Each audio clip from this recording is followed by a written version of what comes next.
This is Vickie coming to you from Upper Room Ministries, giving you a daily dose of spiritual oxygen. This may have happened to you at any situation in your life where you're in a relationship.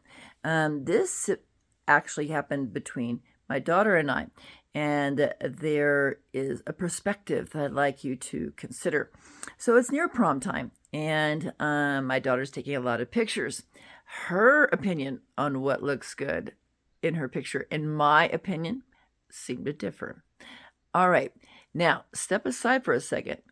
There's a perspective I want you to take.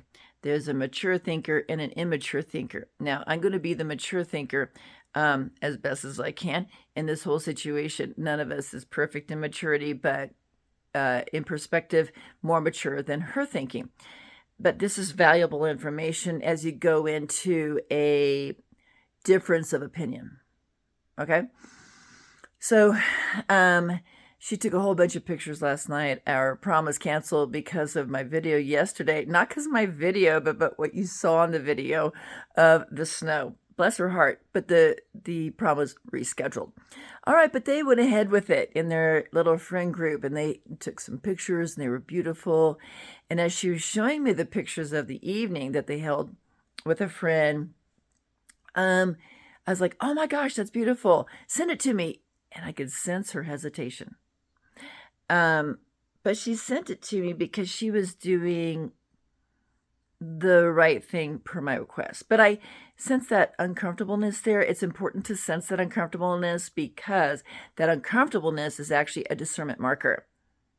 It helps you pay attention to that moment in time where something is not in a peaceful state. It's in an uncomfortable state. It gives you a discernment moment. How do you discern? With the Holy Spirit. So she did send them to me, and albeit with some slight hesitation. And then I realized, I remember, Holy Spirit tapped on me a memory. See, this is how you discern.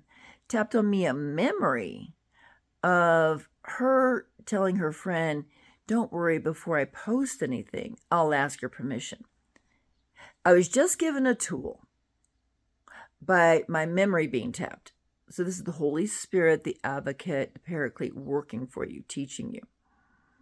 So then I told her, don't worry. See, I echoed her language that she would understand. I'll ask you before I share it. She goes, okay, I'd appreciate it. That is about she and I in relationship that I want to be together like this. When I first asked, there was a separation feeling, that uncomfortableness, where she wasn't altogether comfortable. As the mature thinker, I want to explore that in my spirit, discern it with the Holy Spirit, move to bring this to like this. Make sense? And so there's that maturity process that I have to exercise despite an immature reaction. I'm to have a response that I've discerned. So I override my intellect because initially I wanted to be like slightly offended. Like, don't you know me? Don't you know my heart? Why would you think such a thing? Okay. That is an example of not being mature.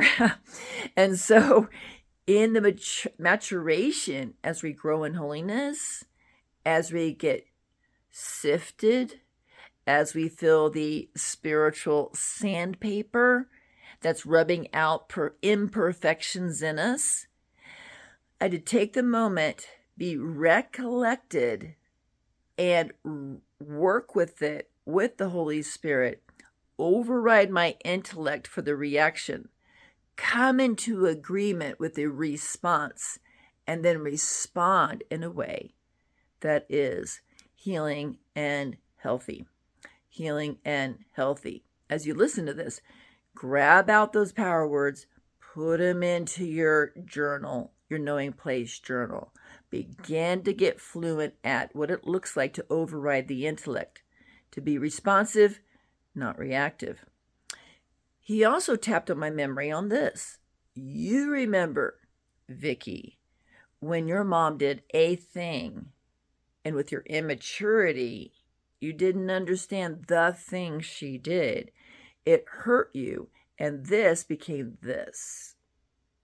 So our focus is overriding the intellect to come like this because of love to the person we're in relationship with. There's a lot of meaty bits in there, spiritual nutrition there. This is spiritual protein that you don't want to miss. Work with it, chew on it, on overriding the intellect, being responsive, looking to the Holy Spirit, working on relationship that's healing and healthy. When you feel this, that discomfort in your spirit, that's a discernment marker that also goes into the journal. And you begin to look for these discernment markers in your own life where you can cooperate and collaborate with the Holy Spirit. That collaboration means I sense this for a second. I want it to be like this. You shift your gaze. He gives you inspirations. He may tap upon your memory. That's one way he communicates. Your memory reminds you of what it means to be more healing and healthy from other experiences in your memory bank.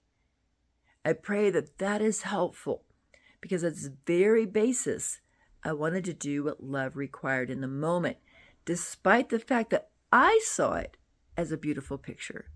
I needed to have value, show the value, see the value in what she saw. And I needed to honor the process of maturation going on in her from a position of being more mature than someone younger, growing in holiness, being refined by that spiritual sandpaper, rubbing out the imperfections. And through this, I trust the process. Trust the process. Trust the process. How do I hear better? By moving at the pace of peace. How do I know better?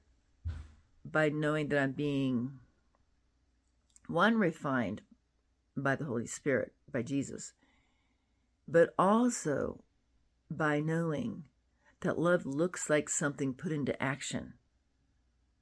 I pray that that's a blessing to you. Take care. God bless.